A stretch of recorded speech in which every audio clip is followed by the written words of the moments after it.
ঋতব্রত ব্যানার্জি বলেছেন, শনিবার জানিয়ে দিয়েছেন যে তারা নাকি 21শে জুলাই করার অনুমতি পেয়ে গিয়েছেন। কোন শর্তে তারা সেই অনুমতি পেলেন, কি শর্তে তাদেরকে সেই অনুমতি দেওয়া হলো, সেই উত্তরটাই আজকে আমরা খুঁজবো। আমার সঙ্গে এই মুহূর্তে স্টুডিওতে আমার কলিগ কৌশিক রয়েছে। কৌশিকের কাছ থেকে বিস্তারিতভাবে আমরা বিষয়টা আরো বোঝার চেষ্টা করব। কৌশিক, মমতা ব্যানার্জি, আমরা জানি যে 21শে জুলাই মানে মমতা ব্যানার্জির বক্তব্য, বৃষ্টি হবে, একটা বিশাল আবেগ, সবকিছু। কিন্তু এবারে 2026-এর ক্ষেত্রে এসে দাঁড়িয়ে ছবিটা অনেকটা পরিবর্তন হয়েছে। দেখো, 2026-এ বিধানসভা নির্বাচনের পরে তৃণমূল ভেঙে খান একদম দুটো তৃণমূলকে আমরা দেখতে পাচ্ছি। একটা হচ্ছে কালীঘাট পন্থী তৃণমূল, আরেকটা ঋতব্রত বন্দ্যোপাধ্যায়ের নেতৃত্বে গড়ে ওঠা তিনটে তৃণমূল, কারণ সাংসদরাও একটা নতুন দলে যোগ দিয়েছে, তারা এনপিসিআই কে সঙ্গে রেখে দিল্লি। বাংলায় মূলত দুটি তৃণমূল।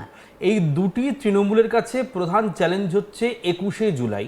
তুমি জানো যে 1993 সালের 21শে জুলাই ঠিক সিএসসি আজকে যেখানে ধর্মতলাতে, সেখানে যারা তৎকালীন যুব কংগ্রেসের যারা সদস্য ছিলেন তারা বিক্ষোভ দেখাচ্ছিলেন এবং তৎকালীন মুখ্যমন্ত্রীর অভিযোগ, তৎকালীন মুখ্য সচিব মনীশ গুপ্তের নেতৃত্বে গুলিচালনা করা হয়েছিল। এবং 93 সালে কিন্তু বুদ্ধদেব ভট্টাচার্য পুলিশ মন্ত্রী ছিলেন সেই সময়, পরে তিনি মুখ্যমন্ত্রী হয়েছেন। ওই ঠিক সেই জায়গায় কিন্তু যতদিন ক্ষমতায় ছিল মমতা বন্দ্যোপাধ্যায়, বা ক্ষমতায় যখন ছিলেন না, যখন বিরোধী নেত্রী ছিলেন, লক্ষাধিক মানুষের জমায়েত হতো বলে গোয়েন্দা পুলিশের কাছ থেকে আমরা খবর পেতাম। গত 15 বছর তো অবশ্যই, যখন তিনি বিরোধী নেত্রী ছিলেন, টানা 26 দিন অনশন করেছিলেন ধর্মতলাতে, ঠিক সেই সময় থেকে শুরু করে মানে 94 সাল থেকে 2025 সাল, এই দীর্ঘ মেয়াদি যে সময়টা, 1994 সাল থেকে একদম 2025 সাল, এই দীর্ঘ সময় মমতা বন্দ্যোপাধ্যায়ের নেতৃত্বে সিইএসসির সামনে বামফ্রন্ট সরকার অনুমতি দিত, তারা ওখানে এই 21শে জুলাই পালন করতেন। কিন্তু যেটা ঘটে গেল 26 সালের বিধানসভা নির্বাচনের পরে, এই রাজ্যের তৃণমূল মূলত দুটি ভাগে বিভক্ত হয়ে গেল, কালীঘাটপন্থী তৃণমূল এবং ঋতব্রতপন্থী তৃণমূল। ঋতব্রত বন্দ্যোপাধ্যায়ের অতীত কি? সিপিআইএম থেকে বহিষ্কৃত একজন, তাকে সাংসদ করে পাঠানো হয়েছিল রাজ্যসভায়, কিন্তু তারপরে তার বেশ কিছু ঘটনার পরম্পরায় কেন্দ্রীয় কমিটি থেকে রাজ্য স্তরের বাম নেতৃত্ব সিদ্ধান্ত নেয় যে তাকে দল থেকে বহিষ্কার করতে হবে।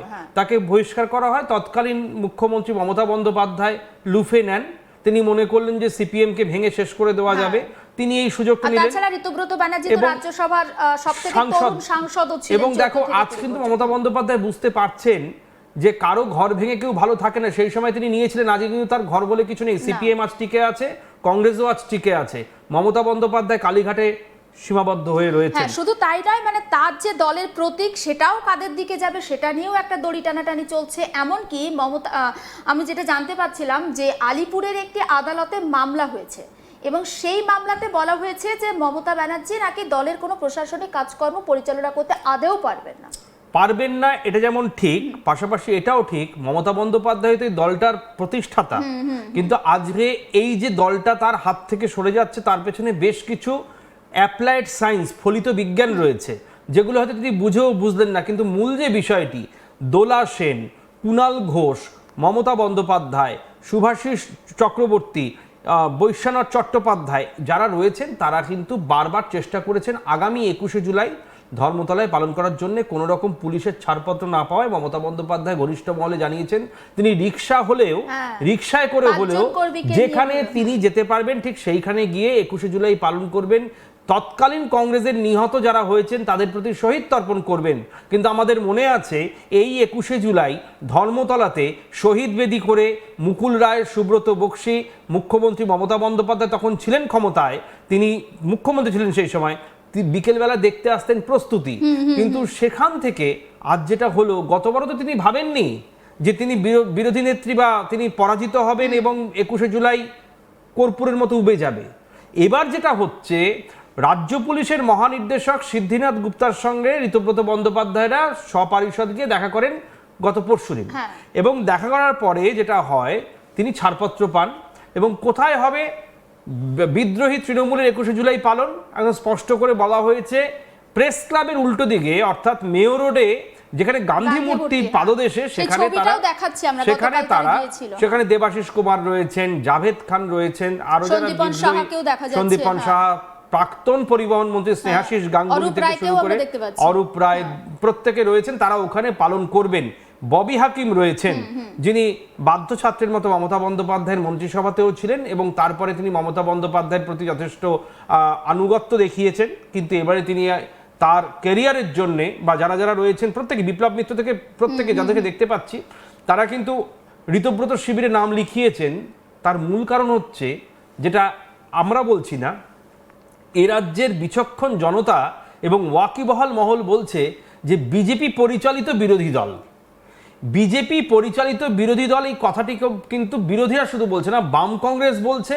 শুধু বাম কংগ্রেস নয়, ওয়াকিবহাল মহলও বলছে বিজেপি পরিচালিত বিরোধী দল ঋতব্রত বন্দ্যোপাধ্যায়ের নেতৃত্বে চালিত হচ্ছে। তাহলে কৌশিক, এই প্রশ্নটা খুব স্বাভাবিক, রাজ্যে যদি বিজেপি পরিচালিত বিরোধী দল ঋতব্রত ব্যানার্জির দল হয়ে থাকে বা কোট আনকোট ঋতব্রত ব্যানার্জি তৃণমূল কংগ্রেস হয়ে থাকে, স্বঘোষিত বিরোধী তো তাহলে রাজ্যে কিছু থাকলো না। এই মুহূর্তে একমাত্র বিরোধী বলতে রাজ্যে কালীঘাটপন্থী তৃণমূল, মমতা বন্দ্যোপাধ্যায় ছাড়াও বামফ্রন্ট রয়েছে, কংগ্রেস রয়েছে, তারা বিরোধিতা করছে। কারণ তুমি জানো, এই 21শে জুলাই পালন করছে যাদের হক, যাদের করার কথা। কারণ যারা নিহত হয়েছিলেন 13 জন, তারা তো কেউ তৃণমূল কংগ্রেস থেকে নিহত হননি, তারা যুব কংগ্রেসের সদস্য ছিলেন, সমর্থক ছিলেন। তাদেরকে সেদিন গুলিতে হত্যা করা হয়েছিল বলে অভিযোগ। তারা কিন্তু করছে শুভঙ্কর সরকারের নেতৃত্বে শহীদ মিনারে, অর্থাৎ শহীদ মিনারে কংগ্রেস করবে তাদের 21শে জুলাই, তারাও সেই পারমিশন পেয়েছে। এদিকে গান্ধী মূর্তির পাদদেশে তৃণমূল কংগ্রেস করবে, যদিও তাদের এই 21শে জুলাই কতটা সাফল্যমণ্ডিত হবে সেটা সময়ের অপেক্ষা।